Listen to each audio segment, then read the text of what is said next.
bien le bonjour, jeune internaute. J'ai récemment trouvé un ouvrage papier relatant de l'histoire des hand spinners. Avec tout le succès que ce petit jouet a reçu, il était bien sûr de mon devoir de vous faire découvrir ce magazine. Voilà, donc ça c'est sûrement ce que j'aurais dit si j'avais pas oublié que j'avais acheté ce magazine et que j'avais tourné cette vidéo plus tôt. Putain, je suis trop con. Laissez-moi donc vous présenter le premier, et sûrement dernier, volume de Spinner Force. Ça fait envie. Regardez un peu cette couverture. Moi, le premier truc que j'ai remarqué, c'est qu'ils ont mis 49 tricks et pas 50. Franchement, vous auriez pu ne pas faire vos crevards et en mettre 50, parce que vu les tricks que vous proposez, vous auriez pu en mettre un de plus. Enfin, ça on verra plus tard, parce que avant d'ouvrir ce magazine, j'aimerais vous montrer le magnifique poster qui était vendu avec. Voilà. Ça fait envie, hein? Donc, en plus de me faire provoquer des crises de fou rire incontrôlables, la vue de ce poster me fait vraiment remettre en cause la place de l'homme en tant qu'espèce dominante sur cette terre. Et un tout dernier truc, et après, promis, j'ouvre le magazine, j'arrive pas à trouver le nom de l'éditeur sur la jaquette. Alors, je sais pas comment fonctionne la publication d'un magazine, mais s'il n'y a pas de nom d'éditeur dans le magazine, est-ce que ça veut dire que la société qui l'a publié s'appelle aussi Spinner Force? Perso, le simple fait d'imaginer qu'une société quelque part dans le monde s'appelle peut-être Spinner Force m'emplit d'une étrange joie. Bref, voici la première page avec une magnifique introduction de la rédaction dont je vais vous lire un petit bout.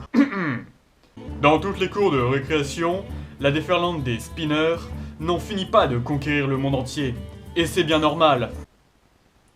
Qu'il soit en plastique, en métal, à 3 branches ou de forme complètement loufoque, maîtrise les spinners et devient sans plus tarder un champion et réalise les figures les plus folles.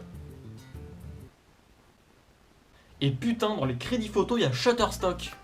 Moi qui pensais que c'était juste un site qu'on utilisait pour faire des mèmes. Nous arrivons désormais à la deuxième page et oh mon dieu! Putain, j'ai l'impression que ce gosse va demander son hand spinner en mariage. Il y a une partie de la page qui parle de l'origine des hand spinners, bon c'est pas très intéressant, excepté le fait que t'apprends que l'idée date de 1990. Putain, l'idée date d'avant ma naissance et sûrement la vôtre aussi. Et si vous regardez mes vidéos alors que vous êtes né avant 90, c'est qu'aujourd'hui vous êtes probablement au chômage. Sur le reste de la page, j'ai trouvé un autre bon passage. Le spinner te force à travailler ton adresse et à comprendre les règles de son fonctionnement si tu ne veux pas le voir s'écraser par terre. Non, sérieusement, il y a quoi à apprendre à maîtriser sur un hand spinner? Regardez, là je vais vous montrer une reproduction de la première fois que j'ai essayé d'en faire tourner un.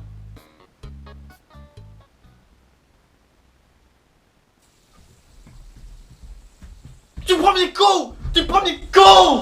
Il y a aussi un autre passage qui dit « Attention, de nombreuses écoles ont interdit ce jeu. » Et du coup j'ai regardé sur internet et j'ai trouvé des articles genre... Waouh! Genre j'ai trouvé des articles qui disent que les hand spinners sont source de disputes et de vols, donc faut les interdire. Ce que je comprends parfaitement. Parce que c'est vrai que les hand spinners sont sûrement les choses les plus précieuses que les enfants portent sur eux de nos jours.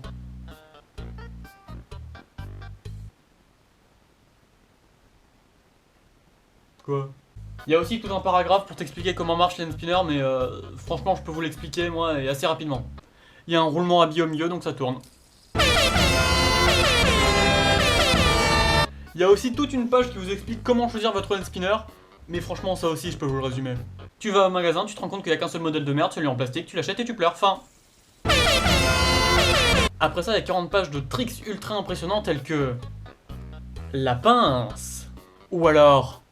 la table, et même la chute, ou alors le crayon, mais réalisé avec un stylo.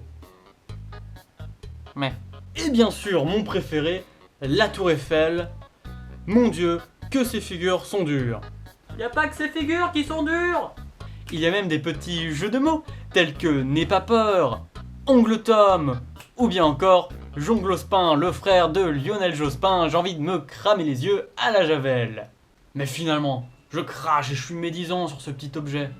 Mais dans 40, 60 ans, quand nos petits-enfants viendront nous voir et nous demanderont « Papy, papy, c'était comment ton enfance ?» Est-ce qu'à ce moment-là, nous ne ressortirons pas nos hand spinners pour leur montrer à quel point notre enfance était inoubliable? Non, pas du tout! C'est de la merde! Et la vie est une tartine de merde! C'est pour ça que j'arrête la vidéo là, et surtout, n'oubliez pas de bien vous brosser les dents.